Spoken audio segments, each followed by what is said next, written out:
Yeah, well, thank you for having me. So the CLIMB-121 clinical trial that we presented at ASH this year included patients with sickle cell disease and those who had more than 2 vaso-occlusive crises per year in the last 2 years. And vaso-occlusive crisis could be an ER visit, a clinic visit requiring narcotics related to sickle cell-related complication, or a hospital admission.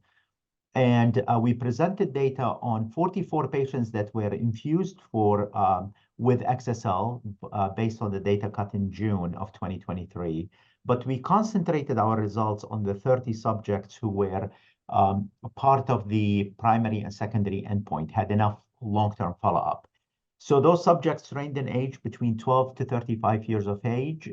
We had 30% of the patients were adolescents between the ages of 12 and less than 18. And the rest were adult between 18 and 35.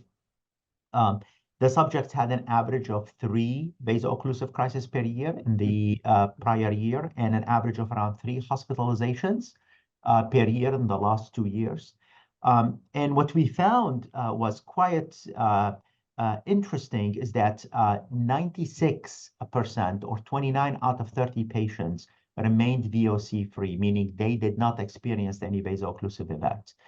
And also, 30 out of 30 patients, meaning 100% of the patients, did not require hospitalization. So these results are quite transformative for patients with sickle cell disease. We also showed data during that presentation looking beyond vaso-occlusive crisis and hospitalizations. We looked at quality of life. And what we did is, during that study, we actually showed that not only patients' vaso-occlusive crisis got better, but that translated into improvement in all aspects of quality of life that we measured. And we had a separate presentation looking at quality of life, including pain, social, mental health, all of that improved over time. The primary objective of the trial was to increase fetal hemoglobin above 20%, because there are individuals with sickle cell disease that are relatively asymptomatic because they have persistent elevated fetal hemoglobin. So what we did in this trial is we emulated what nature has already showed us for the last 60, 70 years by editing the BCL11A and the erythroid enhancer region. And what we were able to achieve is fetal hemoglobin at or above 40% in our subjects, which allowed them to become VOC-free and hospitalization-free. We are super excited because I think this is a transformative therapy, and it has the potential to be the first time ever gene editing functional cure for patients with sickle cell disease.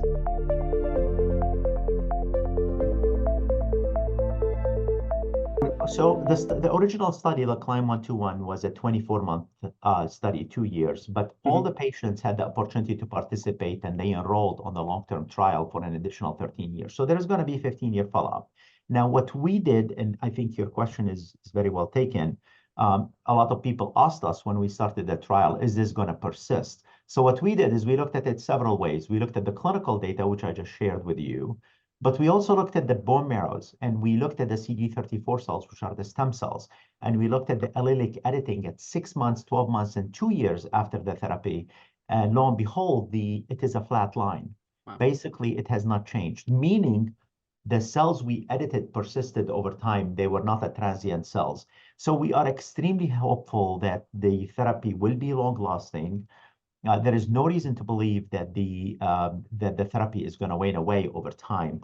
But again, we only have 4.5 years worth of follow-up for the longest patient, so we just have to wait and see. And to answer your second question about symptoms after Exa-cel, well, I tell this to my patients all the time. Sickle cell disease is like a hammer that hammers at your organs, hammers the wall. I tell my patients the hammer hammers the wall 24/7.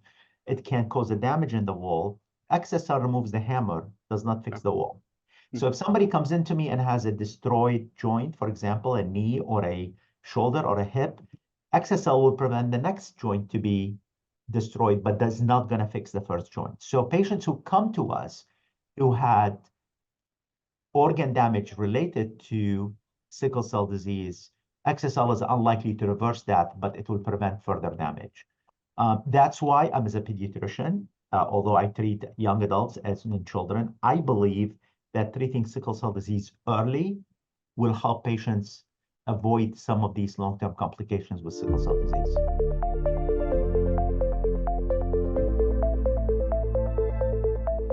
Well, what I'm hoping to see is that Exa-cel will be accessible. Yeah, yes, we crossed the finish line. Now it is FDA approved in the United States, it's approved in the UK. I'm hoping that it will be available for patients and it's paid for by third-party payers, and we will not have any issues giving it to patients. But I am extremely hopeful that it will eventually replace allogeneic transplantation for sickle cell disease. Because as you know, only around 15 to 18% of the patients have a matched sibling. So 85% of the patients have no option for a potentially curative therapy.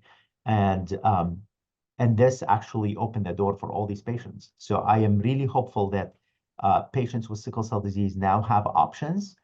And I tell my patients that I follow with sickle cell disease, there is hope on the way. So I want them to be optimistic.